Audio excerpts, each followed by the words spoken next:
Late on a Friday night, when most Americans were switching off their phones, Robert F. Kennedy Jr., now serving as health secretary under the Trump administration, pulled the trigger on one of the most shocking purges in U.S. public health history.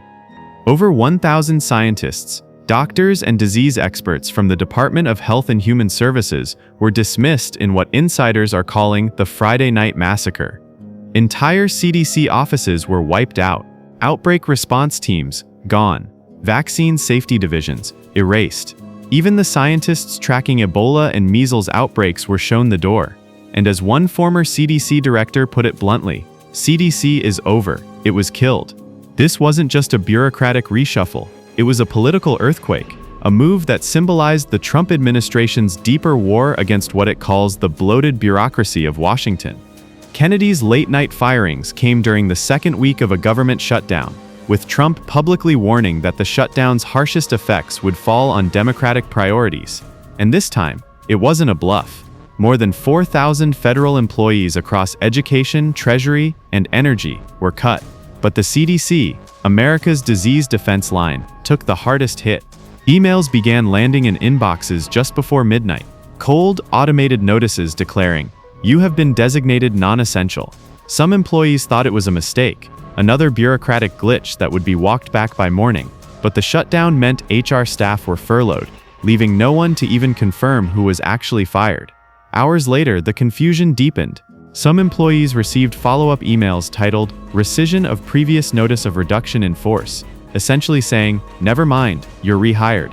An HHS official blamed it all on a miscoding error, but half the agency had already packed their desks, their security access revoked. It was chaos, the kind of chaos that costs lives when the next outbreak hits. Among those laid off were senior officials from the Immunization and Respiratory Diseases Center, the Global Health Center, and even the Morbidity and Mortality Weekly Report team, the very people who publish America's disease data. Entire directors' offices were deleted overnight. The CDC's Washington Liaison Office, which connects Congress with public health experts, was completely shut down. 3 people have already died from measles this year. Hundreds of children are in quarantine. And yet, the very task force fighting that outbreak was dismantled, reinstated only after the backlash hit national headlines. Dr. Dimitro Daskalakis, a former CDC director who resigned in protest, said it plainly: "They have made America vulnerable. People should be scared." To understand this purge, you have to understand Robert F. Kennedy Jr.'s long, complicated history. For 2 decades, Kennedy has accused the CDC of being a cesspool of corruption. He's questioned vaccine science, pushed discredited autism claims, and allied himself with figures on the far fringe of medicine. And now, with Trump's backing, he has the power to do what he's always wanted: tear the CDC down from the inside. Since taking office just 8 months ago, Kennedy has one or two pullish, cut billions in research and development funding, fired respected scientists, and replaced them with ideological loyalists, dismantled vaccine advisory boards, appointed anti-vaccine activists to senior roles, and reopened the long-debunked vaccines cause autism debate. Even the CDC's deputy director, Dr. Deb Howry, resigned in protest, warning, "These cuts have consequences. I'm concerned for the safety of the American public." Under Kennedy's leadership, the CDC's scientific voice has been deliberately silenced. The Morbidity and Mortality Weekly Report, the journal that once alerted the world to new disease outbreaks, was reduced to a whisper. Scientists who published inconvenient data were sidelined, and the Epidemic Intelligence Service, the disease detectives trained to hunt viruses across the globe, was gutted. These aren't just jobs lost, they're the people who protect America from pandemics, bioterror threats, and foreign outbreaks before they reach our shores. Without them, the next Ebola or Zika outbreak might not even be detected until it's too late. Behind the scenes, sources say Kennedy has demanded total loyalty from his subordinates. Recently ousted CDC Director Susan Monterez testified to Congress that Kennedy personally ordered her to fire directors until he got to an organization that was compliant. Those who resisted were labeled untrustworthy and forced out. Those who stayed, often inexperienced, politically aligned, and willing to follow orders without question. HHS spokesperson Andrew Nixon blamed Democrats, calling the CDC a bloated bureaucracy, and claiming the cuts were part of Trump's Make America Healthy Again agenda.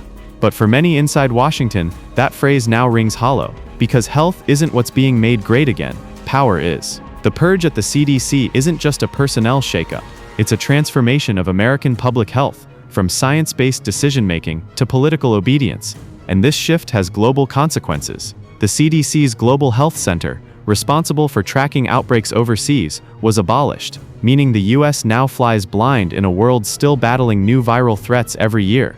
In an era where pandemics can cross borders in hours, that's not reform, that's national security suicide. Kennedy once said his mission was to unravel the corporate capture of health agencies.